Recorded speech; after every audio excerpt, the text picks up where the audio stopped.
Hey YouTube, do you need a sharpener in your pocket? Today I've got a showdown between the Victorinox Dual Knife Sharpener and the Falconen DC3. I've used both of them a lot over the last year. Now, I'm not claiming to be an expert, but I have learned a few tips and tricks along the way. I'm going to go through the benefits of each and the drawbacks, some of my learnings that I've got from using them, and in the end I'll have a recommendation about which one I prefer. Hopefully you can decide. I have done a separate video on each of these. I'll put links to these in the description below. And if you like the look of them, I'll put links for if you want to find them on Amazon as well. If you hang around to the very end of the video, I'll show you just how sharp these three knives are that I've sharpened with the Victorinox and then stropped. So don't forget, hang around to the very end. Let's start with the Victorinox. So this comes in a handy pen-shaped case, and you can separate the case completely. Looking at the main parts of the sharpener, you can see that it has a pull-through sharpener with two ceramic discs, I guess you'd call those, and then there's the full sort of rod sharpener for this. Now, I haven't been able to get information on the grit equivalent of this, but I'm guessing that the ceramic grit is something around a 5 micron because it's very similar to the DC3. Now, I think the idea is that you're meant to use this main part of the sharpener first and then the pull through to finish off. Just going through some of the benefits of this, it's pretty easy to use. You just put it on here so it's easy to hold. So it's inexpensive and it works on a variety of steels such as inox, D2 or 12C27 and the Opinol inox as well. It's very portable as well, so if you put it in the case, it easily fits in your pocket. It certainly fits in a work bag. Going through the drawbacks of this, one of my concerns would be that if you drop it, I think the stone could break. It's not good for really hard steels, and so I'm not sure how well it will work on that, and it does need a bit of practice to get the angle right. So just to give you a quick demo of this, so here I've got my grasshopper from Spyderco. It's a 12C27, and then to sharpen it, if you hold the stone at the angle that you want and hold the knife vertical. Now, the angle may look odd due to the camera, but and I'm trying to show, so I've slightly exaggerated the angle so that you can see it. Then you just pull down and it works pretty easily. And then to turn it round, you do the same again. I found this to be the best way. Don't watch the Victorinox video. That shows someone pulling the knife towards them, and I don't think that's as safe. This has been the easiest way that I've found to get a consistent angle. This was already sharp. I'm not going to pretend that it was blunt. If you watch my video on the Victorinox sharpener, you'll see me using it on a variety of knives. But I find that generally this works well. And it's not too aggressive either. The learnings from it, I rarely use the pull-through video.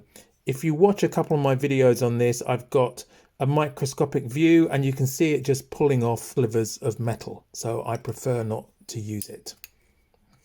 I have tried wetting the stone as well, and that works. I don't know if it's any better. So that's the Victorinox Dual Knife Sharpener. Moving on to the Falconen DC3.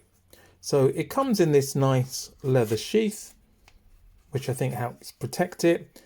It's metal, it's diamond coated metal on one side and then ceramic stone on the other side. Some of the benefits are that it comes in this slip, and you can also use the back of the slip as a strop. You don't need a flat surface for it. You can just hold it quite easily in your hand. It has a coarse and a fine side. The coarse side is diamond grit, and this is meant to be 25 microns, and then the ceramic stone is 5 microns. The drawbacks of this are that it's quite small actually. It can be difficult to hold, keeping your finger out the way of the blade. Because you're trying to hold it flat, it can be a little bit more difficult to get the angle. It takes a bit more practice.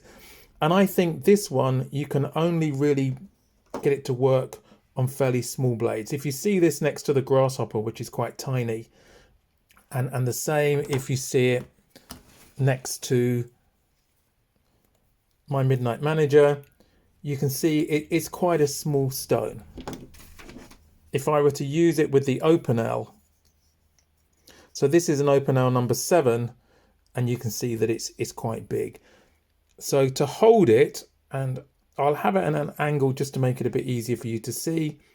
So I pinch it between my forefinger and my thumb, keeping them well below the level of the stone so I can't catch it. Now, for this, I tend to pull it towards me and away, but my fingers are well out of the way. So I tend to lift it up by the angle and then pull it towards me. Because it's quite small, by the time I've got to the end of the stone and moved across, I've covered most of the flat of the blade.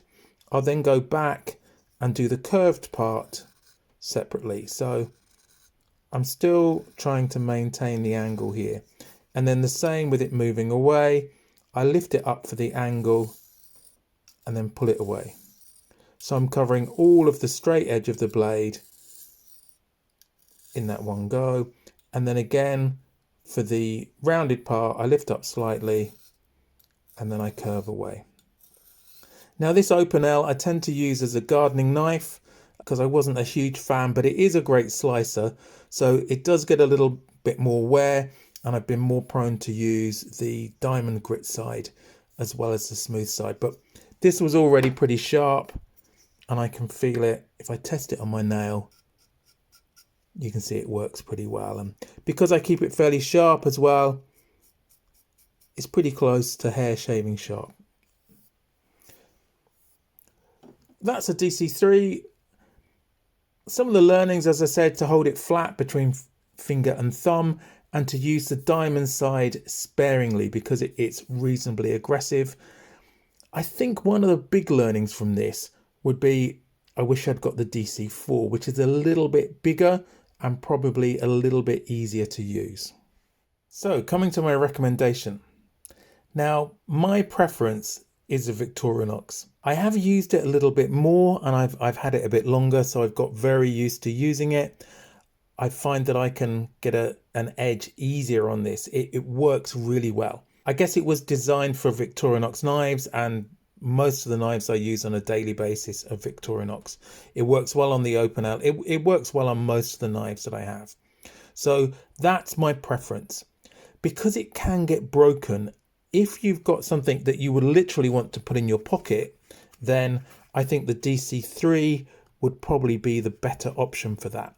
Plus, you've also got a bit of leather on there that you can strop as well. So if you think you're going to go through harsh conditions, if you're more likely to drop it, then I think this is the better option. But generally, the Victorinox. The only other thing I'd say is that what I've learned is that if you're just using your knife for light use, and let's face it, most of us use our knives to open Amazon parcels, to cut through tape, maybe to cut up some cardboard, then if it's light use, then to not use a sharpener at all. And I use a stropping kit with some leather and some stropping compound. And I find this is good both after sharpening to get to an even sharper edge, a wickedly sharp edge, or instead of sharpening. So if I've just been using it on paper, card, boxes, tape, I'll just give it a quick clean up and then I'll use the strop. So I would put it on a flat surface, but just to show you here, just pulling it with the knife, this time not against the edge, nice and light, letting the stropping compound do the work. And do that 10 or 15 times on each side. And then when I've finished with one stropping compound, I go on to the finer one and I do the same again. And this gives you a super sharp blade. As I say, try this instead of sharpening if your knife still has a decent edge, it's just a little bit blunt, and this will bring it back up to super sharp. Now, if you've got a couple of dents or nicks, then go on to using a sharpening stone or the diamond grit side of here, just to bring it back. I hope you found that useful. Please leave me some comments, especially if I've been doing something wrong. I learned so much from the comments on my Victorinox video. I learned a lot. It was from there that I learned to do stropping. So I'm still learning. I'm a year into this. Please give me your comments. If you haven't already, why not subscribe? It really helps me know that I'm making the right sort of content for you. And why don't you check out this video over here, or maybe this playlist. Thanks for watching. See you in the next video.